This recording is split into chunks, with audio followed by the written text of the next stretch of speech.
So I brought kind of a couple, thoughts about how you know maybe if anger is an issue in your household. Have you ever felt that way? Or possibly this way? I brought a little test maybe to let you gauge where you are on anger issues. You might have an anger problem if the dog scratches to get in and you scream, "Stop that whining." Or if traffic court issues you a frequent user card. If your husband comes home and asks, "So what have you been doing all day?" and you narrowly miss him with the lasagna pan. Love that question. You willingly go to Chuck E. Cheese just to play whack-a-mole 36 times consecutively. Daytime talk show guests start to look normal to you. You find yourself red-faced, arms in the air, screaming at your kids, "Why can't you learn some self-control?" I was a young mom. I was really surprised by anger because I was always this gentle person, this very controlled person. I never argued with my husband. I never raised my voice. I was a gentle, quiet spirit. And then the first kid with colic arrived on the scene. And a couple years later, I was that raging lunatic mother screaming, "Why can't you learn some self-control?" And I felt like the biggest failure in the world. And a lot of you have probably been there, feeling like the worst mom in the world and feeling like you are the only one. And there are so many women who feel that way. When I was going through seminary, one of the last things we had to do was go do a seminar, do a retreat. And as part of the retreat, they said at one point, "Okay, I want you to pick somebody and go pray with that person." And I kind of felt God nudging me, "Go pray with that woman who's sitting up there." And I said, "God, I don't know that woman sitting up there, and I don't talk to people I don't know." And God said, "Go talk to that woman up there and pray with her." Okay, because you don't talk back to God twice, generally. It's not a good idea. So I did, and we sat and we talked for a while, and then finally I said, "How can I pray for you?" And the tears started welling up in her eyes, and she said, "I have 2 little boys, and they're 2 and 3 years old. And I get so angry, and I yell, and I bang, and I scream, and I feel like the worst mother on earth. And my husband is here at this school training to be a pastor. Who am I going to tell this to? Who am I going to talk to? I have nobody to talk to about this." And I just sat there and I cried with her, and I was like, now I know why God told me to come talk to you. Because a year ago, I was where you are. And thank you, Jesus, that we can talk about it and we can tell each other, "I've been where you are, and it's okay, and you will make it." So the first thing I tell women when we talk about how come I was so nice before I had kids, you are not the only one.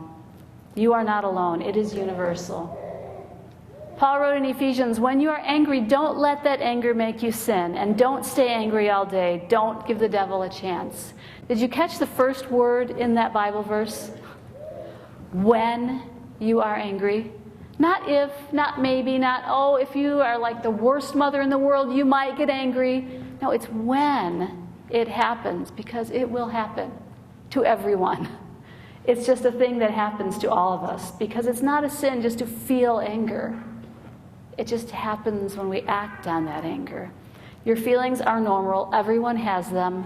When your child decides to see what will happen if the dog really will throw up when you feed him an entire stick of butter, you're going to feel those feelings, right?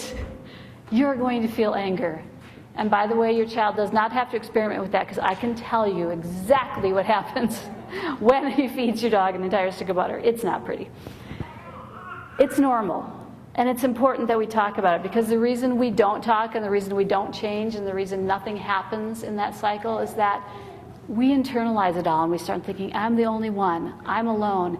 And these tapes start playing in our heads that say, I'll never change, I'm never going to get better, this will always keep happening, and I can't talk to anybody about it. So maybe you just need to turn to somebody right now and say, I'm normal. I am not the world's worst mom, and it's okay. You are not alone. But second of all, a new life needs new skills. Everybody gets angry. It's a perfectly normal thing to do, but you're a mom now. And the skills that you had for coping maybe with anger before, might not work anymore because you have an entire new life. And contrary to what the Beatles try to tell you, all you need is not love. Because if it were, we'd all be perfect moms, right? Because from the moment that child is born, you feel this deep love that you would give your life for that kid, right? I love this quote I found a few years ago. It says, "The moment a child is born, the mother is also born. She never existed before. The woman existed, but the mother never. A mother is something absolutely new." And we don't recognize the life change that has hit us. No one told me, for instance, that my 2-year-old would be able to lock me out of the house. No one told me that going to the grocery store with 3 kids would be necessary to know all of my high-level negotiation skills plus Olympic marathon running. I didn't know that. No one told me that going to the grocery store by myself was a vacation. No one told me that getting 3 kids to church at 9 in the morning required a miracle way bigger than raising Lazarus from the dead.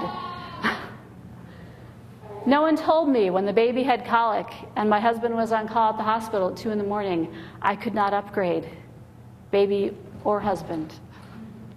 But it's your life, and it's new and it's different, and we need new skills to deal with a new life. Why do we need new skills? Because anger is a problem. It is universal, it is normal, it happens to all of us, but it can lead to harmful behavior, and sometimes it does. And we know we don't like it, and we know we hate ourselves when we hear that tone of voice, and we know we don't like the results, and we know that secretly somewhere in the back of our heads we really believe that our kid's going to end up in Joliet State, and it will be all our fault, and he won't even put our name on the guest list. But really, anger is a problem, and we need to deal with it. Back to Ephesians 4. Don't sin by letting anger gain control over you, for anger gives a mighty foothold to the devil. First reason anger is a problem is because it takes away your control and it gives it away to the enemy, or you don't want it. One of the fun things my family likes to do is go rock climbing. And sometimes, the first time I went with my kids, I looked at those tiny little footholds and handholds that you're supposed to use to get all the way up this giant wall, and I was like, I don't think so. There's no way my hands and feet are fitting in those little bitty things. But Mike, you wouldn't believe it. Once you finally get started and get over the fear a little bit, you can really get a grip with those tiny little holds. And you can get all the way up this 30-foot wall. And that's kind of what Paul is talking about here. Don't give the devil a foothold, a place to grab onto, someplace in your life where you can get all the way up that wall before you know it. Because there's enough coming at you from outside trying to destroy your family. You don't need to let it in from the inside. Anger gives your enemy a foothold. And anger is also a problem because it lets us live in denial all the time. When my first child was 1-year-old, I took her up in my lap, and I was going to give her a little explanation. And I was talking to her, and I said, "You know what, honey? Mommy's been a little crabby lately, a little on edge, a little not so great. But that's because there's another baby growing in Mommy's tummy. And sometimes when mommies have another baby coming, they get that way. They get crabby and tired, and they say things they don't mean to say, and I'm really sorry." And my little 1-year-old looked at me and she said, "That's okay, Mommy. Why were you crabby before this?" Okay, schooled by my 1-year-old, pretty much. But she was right. Because, we try and we say when we're angry, we try to say, well, it's because of this. It's because of my nature. It's because of my ethnicity. It's because of my upbringing. It's because of my circumstances. When I have a bigger house, more room, when I have a little bit more money, when the kids are potty trained, when the kids are in school, when the kids leave, I won't be so angry anymore. But you know what? We have to face the fact that anger is a choice we make. It's not a circumstance. And as long as we're trying to pass the buck and force it off on something else, we're not going to be able to change it because we're trying to deny it. The goal that we have, James 1:20, "Let everyone be quick to listen, but slow to use her tongue, and slow to lose her temper. For a person's temper is never the means of achieving God's true goodness.